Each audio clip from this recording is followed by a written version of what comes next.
Speed o power training, sekreto ng matagumpay na breeders. Hello mga ka-breeder! Napansin nyo ba na may ilang breeders na halos panalo lagi ang kanilang manok? Ano kaya ang sikreto nila?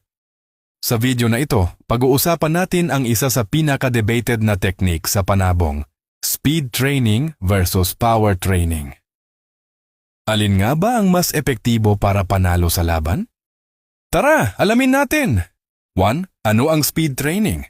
Unahin natin ang speed training. Ito ay nakatutok sa pagpapabilis ng footwork, dodging, at counterattacks.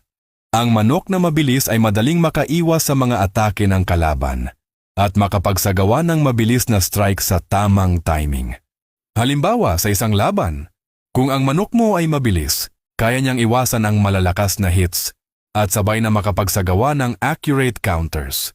Mga breeders na gumagamit ng speed training kadalasan ay focus sa agility drills, quick reflex exercises, at timing practices. 2. Ano ang power training? Sa kabilang banda, meron tayong power training.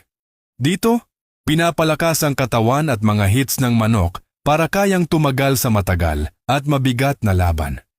Ang manok na may malakas na strike ay kaya niyang dominahin ang kalaban sa bawat atake kahit mabagal ang kilos. Breeders na gumagamit ng power training kadalasan ay focus sa leg strength, core muscles at endurance exercises.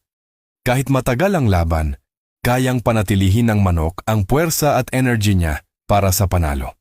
3 mga pros at cons. Ngayon, tingnan natin ang pros at cons ng bawat technique. Speed. Madaling iwasan ang strike, mabilis ang counter-attack. Pero kung mahina ang katawan, madaling mapagod sa long fights. Power. Malakas ang impact at matibay sa matagal na laban. Pero kung mabagal ang footwork, pwedeng ma-outmaneuver ng agile opponent. Kaya ang tunay na sikreto ay balansehin ang dalawang approach, depende sa manok at fighting style ng manok panabong.